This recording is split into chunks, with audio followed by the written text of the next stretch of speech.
Le 20 janvier 2023, lors d'une réunion rassemblant les ministres de la Défense et hauts responsables militaires d'une cinquantaine de pays, l'Allemagne affirme qu'aucune décision n'a été prise concernant la livraison de chars lourds Léopard 2 à l'Ukraine, touchant les espoirs de Kiev qui les réclament pour repousser l'invasion russe. La Pologne et la Finlande ont proposé de livrer de tels armements, mais tout envoi de matériel de guerre allemand doit recevoir le feu vert de Berlin.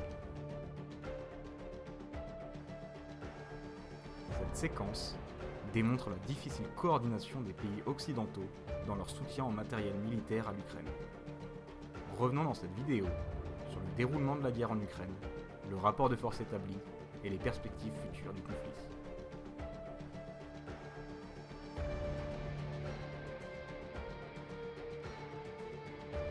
Le 10 novembre 2021, un mouvement inhabituel de troupes russes près des frontières de l'Ukraine est signalé. Le 28 novembre, une accumulation de 92 000 soldats russes est notée aux frontières de l'Ukraine. Le 17 décembre 2021, Vladimir Poutine demande des limites aux activités de l'OTAN en Europe de l'Est, ainsi que l'interdiction d'une adhésion de l'Ukraine à l'OTAN. Demande rejetée. Le 17 janvier 2022, des troupes russes arrivent en Biélorussie, alliée de la Russie, officiellement pour des exercices militaires. Le 21 février 2022, Vladimir Poutine annonce que la Russie reconnaît l'indépendance de deux régions sécessionnistes pro-russes dans l'est de l'Ukraine. Cela conduit à une première série de sanctions économiques de la part des pays de l'OTAN le lendemain.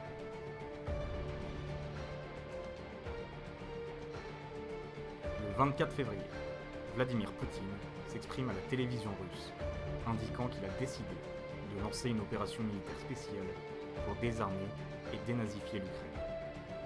Quelques instants plus tard, explosions et sirènes commencent à retentir dans toute l'Ukraine, avant que des blindés russes ne franchissent la frontière. D'emblée, les aéroports constituent une cible prioritaire.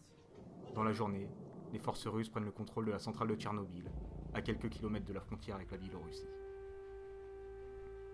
Le président ukrainien, Volodymyr Zelensky, annonce qu'il ne quittera pas son pays, malgré le danger, et décrète la mobilisation générale. La loi martiale est instaurée, et les réservistes âgés de 18 à 60 ans ne peuvent plus sortir d'Ukraine. Alors que les troupes russes poursuivent leurs avancées dans le nord, l'est et le sud de l'Ukraine, les Occidentaux réaffirment qu'ils n'enverront pas de soldats sur le sol ukrainien. L'invasion démarre par une campagne de frappes ciblées sur les installations de défense anti-aérienne de l'Ukraine, afin de s'assurer la maîtrise du ciel. Cependant, suite au Conseil du renseignement américain, les Ukrainiens ont au préalable dispersé leur matériel de défense antiaérienne, ne permettant pas aux Russes de détruire la totalité d'entre elles. 150 000 à 200 000 soldats russes, répartis en 4 armées, nord, est, sud-est et sud, s'élancent alors à l'assaut du territoire ukrainien dans ces 4 directions. Ceux-ci sont soutenus par 40 000 hommes des républiques séparatistes, des Tchétchènes de Kadyrov, ainsi que des mercenaires du groupe Wagner.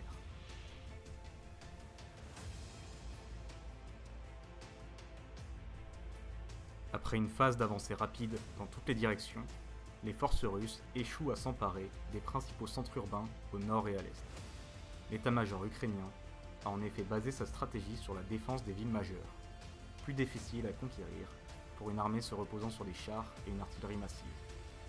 Les villes de Kiev, Tchernihiv, Soumy et Kharkiv, bien qu'assiégées pour certaines, ne cèdent pas. Occupant un large terrain qu'elles ne contrôlent pas pour autant, les armées russes subirent au nord et à l'est de lourdes pertes, tandis que leurs lignes de ravitaillement sont attaquées.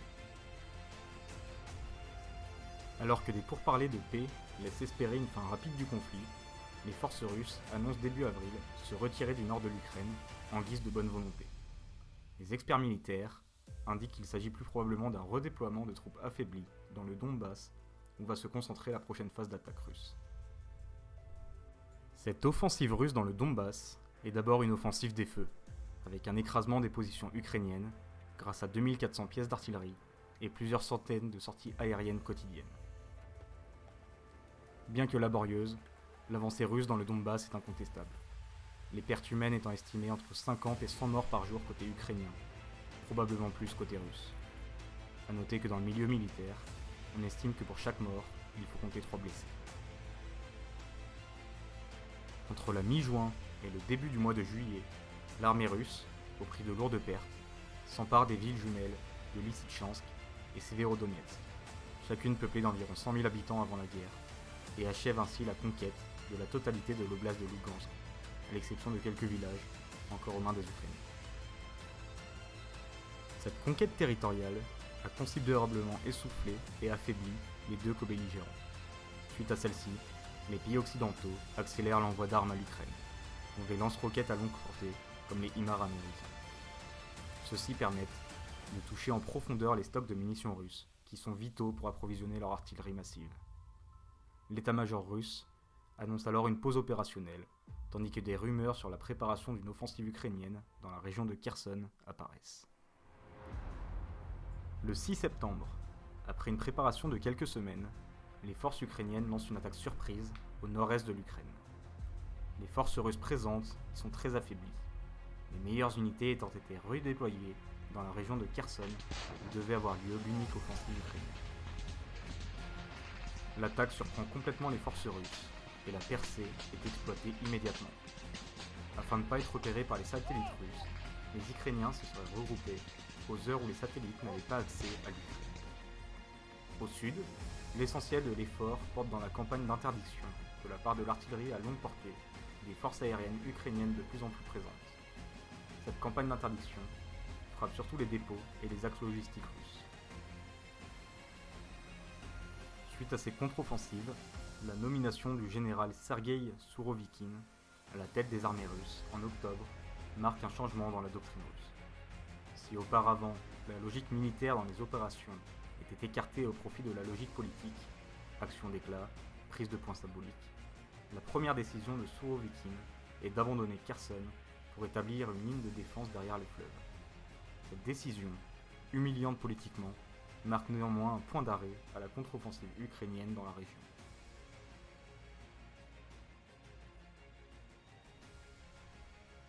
À l'heure actuelle, on assiste à une nouvelle pause opérationnelle, bien que des combats acharnés aient lieu autour de la ville de Bakhmout, entre le groupe Wagner et les forces ukrainiennes. Le climat n'est en effet pas favorable à une nouvelle offensive. La boue est présente de partout, empêchant les chars et véhicules de se déplacer. Si au plus fort de l'invasion, en mars, les observateurs indiquaient que la Russie occupait environ 25% du territoire ukrainien, à l'heure actuelle, après son repli volontaire du nord de l'Ukraine, ainsi que les contre-offensives ukrainiennes, l'armée russe contrôle environ 15% du territoire ukrainien, dont l'ensemble est compris dans les 4 oblasts annexés, Donetsk, Lugansk, Zaporijia et Kherson. Concernant les pertes humaines au cours de la guerre, c'est un secret bien gardé par les deux parties. Les deux camps indiquent des pertes minimisées. La Russie indiquait en septembre avoir perdu 5937 soldats, un chiffre largement sous-estimé selon les renseignements occidentaux.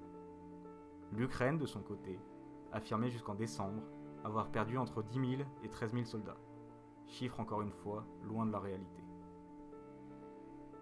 Le chef d'état-major norvégien a annoncé en janvier 2023 que les pertes russes commencent à approcher environ 180 000 soldats morts ou blessés. Il affirme également que les pertes ukrainiennes se situent autour des 100 000 hommes. Un chiffre néanmoins en désaccord avec le renseignement américain, qui indiquait en novembre que le conflit en Ukraine avait provoqué 100 000 morts et blessés au sein de l'armée russe, et que les chiffres étaient similaires côté ukrainien. Du côté des pertes matérielles, selon les estimations du site Oryx, qui documente les pertes subies par les deux camps depuis le début de la guerre en Ukraine, les forces russes auraient perdu 68 avions, 74 hélicoptères et près de 1600 chars. L'armée ukrainienne a de son côté perdu près de 50 avions, 25 hélicoptères, ainsi que près de 450 chars.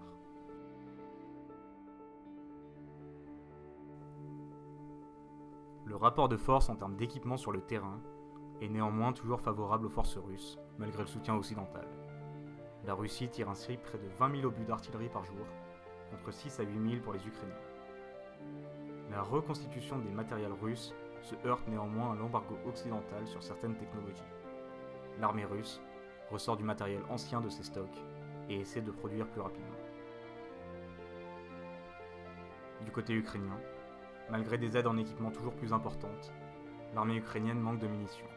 Les dimensions des armées occidentales et les capacités industrielles ne permettent pas de livraison massive. Le rapport de force humain est lui favorable à l'Ukraine à l'heure actuelle. Elle avait au début de la guerre environ 200 000 soldats d'actifs. Cette année, l'armée ukrainienne, forte d'environ 700 000 soldats, devrait conserver l'avantage effectif, pronostique le général Michel Yakovlev, ancien haut responsable de l'OTAN. Pour l'armée russe, cette année va avoir le déploiement massif des 300 000 mobilisés de septembre dernier. Plutôt que comme combattants, ils seront probablement utilisés pour multiplier les lignes de défense sur les territoires occupés. Pour les capacités futures, afin de conserver des effectifs importants, l'armée ukrainienne veut mettre sur pied 3 nouveaux corps d'armée d'ici à mars 2023, pour un volume estimé à 75 000 hommes. Du côté russe, les rumeurs d'une nouvelle mobilisation pour l'année 2023 évoquent 500 000 hommes, ce qui constituerait un changement majeur sur le terrain.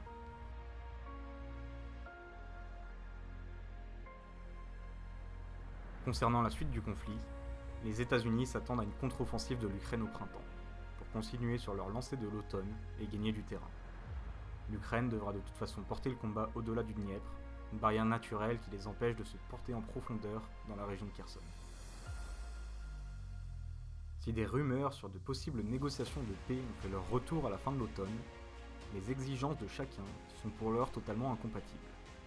Le 5 janvier, Vladimir Poutine a clairement indiqué qu'il ne négocierait que si l'Ukraine accepte les nouvelles réalités territoriales. De son côté, l'Ukraine exige le rétablissement de l'intégrité territoriale du pays, donc le retour aux frontières d'avant-guerre, Crimée incluse, ainsi qu'une indemnisation et des punitions pour les crimes de guerre. Le colonel Michel Goya a dessiné 3 scénarios majeurs pour la fin de la guerre. Dans le premier, les campagnes de frappe russes s'enrayent face à la montée en puissance de la défense antiaérienne et faute de munitions russes.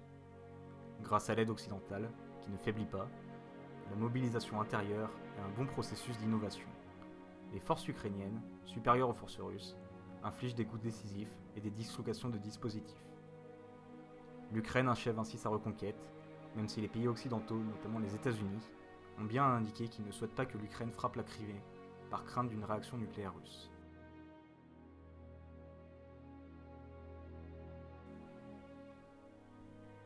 Le second scénario est celui d'un renversement du rapport de force en Ukraine, suite à un épuisement ukrainien, en raison de pertes militaires trop lourdes, la ruine du pays et l'essoufflement de l'aide occidentale.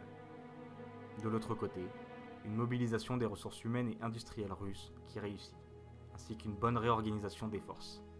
En résumé, le processus que l'on a connu dans les 6 premiers mois de la guerre, mais au profit des Russes cette fois. Le rapport de force redevient favorable aux Russes, qui auront ainsi plusieurs possibilités. La Russie peut décider de verrouiller le statu quo, en considérant que ce serait déjà une victoire, même si largement en deçà de ce qui était espéré au départ. La Russie peut renouveler sa tentative avortée de s'emparer de tout le Donbass.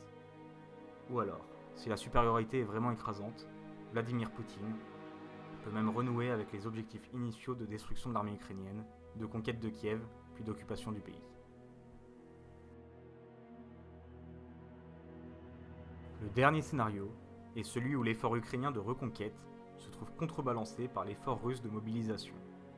Les deux adversaires sont en position d'équilibre, sans jamais parvenir à modifier significativement le rapport de force à leur avantage. La consommation de soldats et de matériel, qu'ils soient produits ou importés, dépasse très largement leur production, et les combats diminuent en intensité entre adversaires épuisés. Le conflit devient alors gelé, comme au Donbass depuis 2014. Si la situation militaire sera évidemment scrutée de près, la politique internationale des pays occidentaux, notamment les États-Unis, va être déterminante pour la suite de la guerre, puisqu'ils sont de loin le premier fournisseur d'armement à l'Ukraine. Si cette aide venait à s'interrompre, la Russie gagnerait de facto, les Ukrainiens n'ayant pas les moyens de poursuivre le combat sans équipement américain.